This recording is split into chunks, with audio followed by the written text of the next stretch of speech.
Lep pozdrav iz studia Idrijskih novic. V današnjem športnem pogovoru gostimo košarkarskega igralca Aljaža Vidmarja, ki v lanski sezoni nastopil v ameriški študentski ligi NCAA. Lepo pozdravljeni v našem studiu. Pozdravljeni. Kot sem že v uvodu povedal, v zadnji sezoni ste nastopali v Ameriki v študentski NCAA ligi za ekipo Bizonov iz Hovarda. Povejte, kako fant iz vojskega pride do študentske NCAA lige v Ameriki? Ja, se pravi, moja pot se je začela v Idriji, v košarkarskem klubu Idrija, kjer sem dobil veliko minutaže, dobre treninge, dobri trenerji in vsi sem pomagali, da prijem do naslednje moje te točke, ki je bil ta košarkarski klub Ljubljana. Tam sem imel še boljše pogoje za treninge, lahko sem treniral dvakrat na dan, tudi zjutraj pred šolo, po šoli. Potem pa preden se po tej koroni, ko se je ta korona začela, nisem imel nobene druge ponudbe, kakor se pravi Islandijo. Zdaj pa malo sem se tudi odločil, nisem čisto vedel, ali bo to zame ali ne bo. Ampak sem izkoristil to priložnost, da sem potem šel na Islandijo. Tam je imel ta moj trener zelo dobre te povezave tudi z Ameriko in me je potem pomagal, da sem dobil to polno štipendijo na Hovardu in to je to. Ko ste omenili, vaši začetki segajo v delovanje košarkarskega kluba Idrija, ste že od nekdaj vedeli, da bi radi postali košarkar. Kako se je začela vaša košarkarska pot sploh? Se pravi, moja košarkarska pot se je začela, ko so moji sošolci igrali košarko in mi je en rekel, se pravi, da z mojo višino, z mojo postavo, z mojim atleticizmom bi lahko probal košarko in potem en dan sem sam prišel na trening in sem videl, da je to, kar hočem delati v življenju. To. Ste si pa tudi zelo hitro zadali za cilj, da želite v Ameriko. Ja, se pravi, v osnovni šoli, ko sem bil, sem sam treniral in sem hotel biti boljši vsak dan. Potem pa, ko sem enkrat prišel v srednjo šolo, ko se tudi malo nivo tekmovanja dvigne, ko igraš prvo mladinsko ligo in tako, sem videl, da lahko tudi igram na višjem nivoju, kot je, se pravi, naprimer NCAA ali pa profesionalno naprej. Tako da potem sem takrat začel delati vse te izpite, kot so SAT, ta angleščina in to. In sem se takrat začel pripravljati in ko se mi je ta priložnost pojavila, sem izkoristil. Omenili ste to vmesno postajo na Islandiji. Za marsikoga, tudi sam spadam mednje, je ta odločitev mogoče se sliši čudno, kajti redko kdo povezuje Islandijo s košarko. Ja, prav je. Res je tako. Se pravi, Islandija nikoli ni imela neke zgodovine košarke. In je tudi zame bilo malo riskantno, se mi splača ali ne. Ampak ker sem videl, sem bil že prej v kontaktu s tem trenerjem iz tam in sem videl, da ima dosti povezav naprej v Ameriko, je tudi že pomagal veliko drugim košarkarjem, se pravi, narediti ta naslednji korak v njihovi karieri. In sem sam rekel, da je to zame in sem šel tja in izkoristil to. Za vami je prva sezona v NCAA ligi. Kako jo sami ocenjujete? Ste zadovoljni s priložnostjo, katero ste dobili? Se pravi, s priložnostjo, katero sem dobil, se pravi, sem pa nisem zadovoljen. Se pravi, vedel sem, da moram se izboljšati, da dobim svojo priložnost, da se moram izboriti za svoje minute. Zdaj pa letos mi je malo zmanjkalo na tej fizični pripravi, ker ta njihov stil košarke in sama fizikalnost je v Ameriki čisto drugačna kot pri nas. Vsi so boljši atleti, vsi so hitrejši in tako.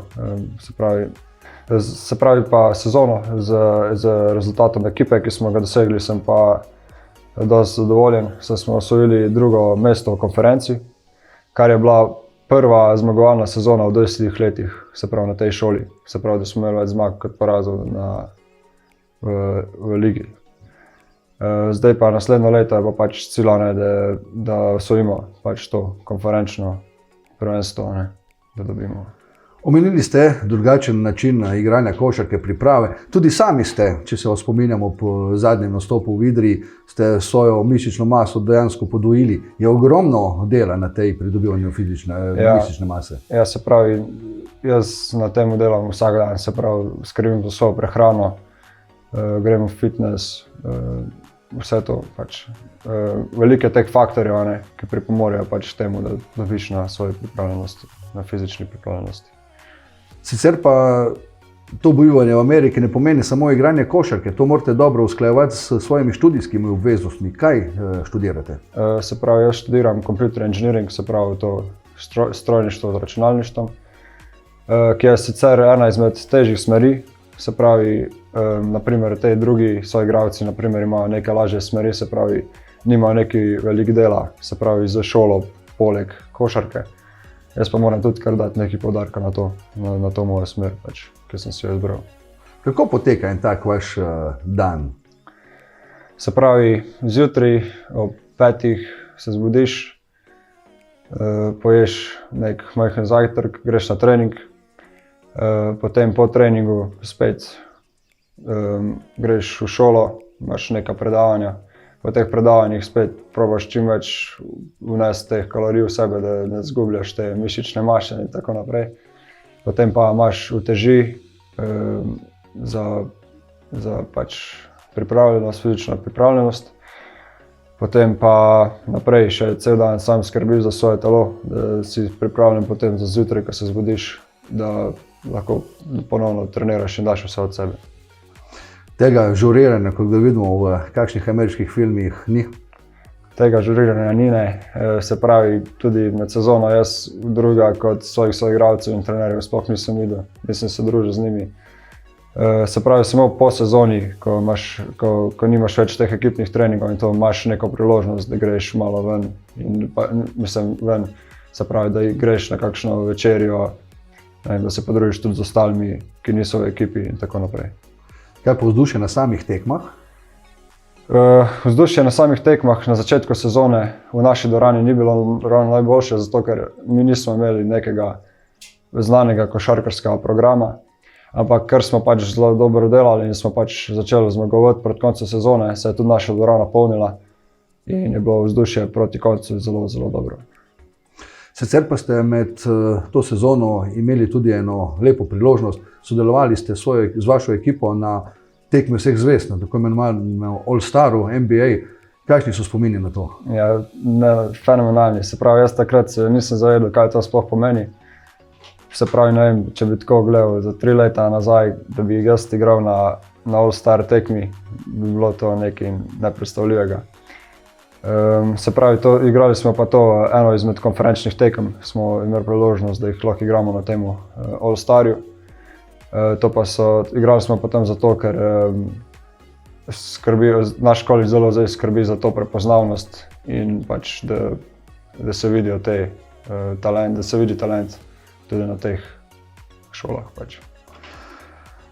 Pred vami bo čez nekaj tednov, mesecev nova sezona. Bo kaj lažje za vas, sedaj, ko imate nekaj izkušenj že iz preteklega leta?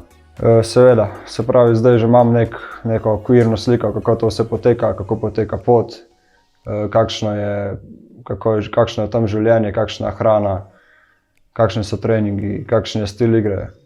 Tako da mislim, da bo druga sezona tisti pravi pokazatelj, kaj lahko pokažem. Z vašo višino 2 metrov in 6 centimetrov, kam spadate v povprečju glede višine igralcev? Se pravi, spadam med krilo in krilni center, se pravi pozicija 3 ali 4. Zdaj pa, ker imam znam tudi se pravi, imam dobro tehniko, lahko tudi igram na low postu in to. Se pravi, sem poznane vse pozicije od 3 do 5, tako da lahko kombiniram. Koliko let traja študij, koliko časa boste nastopali za to ekipo? Se pravi, študij traja načeloma 4 leta, potem je pa vse odvisno, kako poskrbiš s temi kreditnimi točkami, koliko teh se pravi razredov, predavanj in tega imaš med sezono. Se pravi, če ti misliš, da ne boš mogel poskrbeti za šolo med sezono, si imaš potem predavanje med poletjem, se pravi, to se imenuje ta summer school. Se pravi, jaz na primer, zdaj, ko sem prišel domov, bom ta 2 meseca imel neka online predavanja, se pravi, prek interneta in bom tudi s tem pridobil neke ocene. Sicer pa verjamem, da vaše misli so bolj usmerjene v košarko, kot v samo, bomo rekel, delo z računalniki. Ja. Kakšni so vaše želje, načrti vezano na košarkarsko pot? Moji cilji so najvišji, se pravi, jaz bi rad igral v tej najboljši ligi na svetu. Zdaj pa imam odprte vse predispozicije, ne. Imam, se pravi, vse pogoje, tako da zdaj sam še v trdem delu in to je to.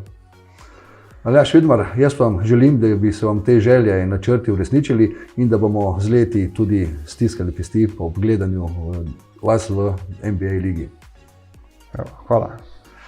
Vam, spoštovani gledalci, pa hvala za ogled tega prispevka in pa vabljeni tudi k ogledu ostalih oddaj Studia Idrijskih novic.